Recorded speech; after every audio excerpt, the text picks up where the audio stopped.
ప్రభుత్వ ఉద్యోగుల సమస్యల పరిష్కారంపై ఏపీ సర్కార్ కీలక అడుగు వేసింది. ఉద్యోగ సంఘాల 23 డిమాండ్లపై మంత్రులు కొలుసు పార్థసారథి, అనగాని సత్యప్రసాద్, ఏపీ జేఏసీ అమరావతి నేతలతో సమావేశమయ్యారు. ఉద్యోగుల సమస్యల పరిష్కారానికి ప్రభుత్వం పూర్తిగా కట్టుబడి ఉందని స్పష్టం చేశారు మంత్రులు.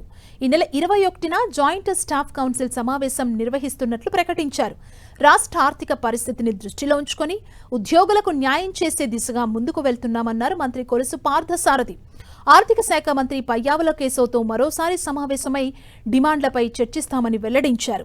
ఉద్యోగ సంఘాలు ప్రకటించిన ఆందోళన కార్యక్రమాలను తాత్కాలికంగా వాయిదా వేసుకోవాలని కూడా ప్రభుత్వం కోరింది. చర్చల ద్వారానే సమస్యలకు పరిష్కారం చూపుతామని, ఉద్యోగుల సంక్షేమం, సమర్థవంతమైన పాలన ప్రభుత్వ ప్రధాన లక్ష్యమంటూ మంత్రులు స్పష్టం చేశారు. ఉద్యోగ సంఘాలతో సమావేశం పూర్తిగా అనుకూల వాతావరణంలో జరిగిందన్నారు మంత్రి అనగాని సత్యప్రసాద్.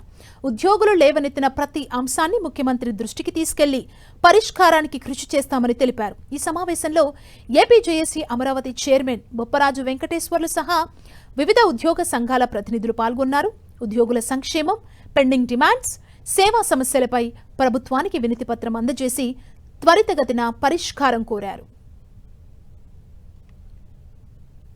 తదుపరి 21వ తారీఖున కానీ లేకపోతే దానికి ముందు కానీ అన్ని ఉద్యోగ సంఘాలతో కూడా చర్చించి ముఖ్యమంత్రి గారి దృష్టికి ఈ డిమాండ్స్ గురించి తీసుకువెళ్లి తప్పకుండా సానుకూలంగా ఆలోచన చేస్తామని చెప్పేసి కూడా వారికి చెప్పడం జరిగింది.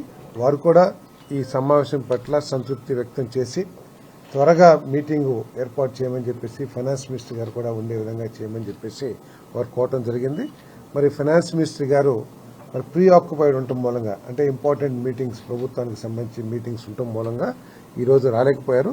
తప్పకుండా వారి అనుకూలమైన సమయం తీసుకుని అవకాశం ఉంటే 21 లోపలే మరి మీటింగ్ ఏర్పాటు చేస్తానికి, తప్పకుండా మీటింగ్ ఏర్పాటు చేస్తానికి కూడా మేము ప్రయత్నం చేస్తామని చెప్పేసి కూడా వారికి తెలియజేయడం జరిగింది.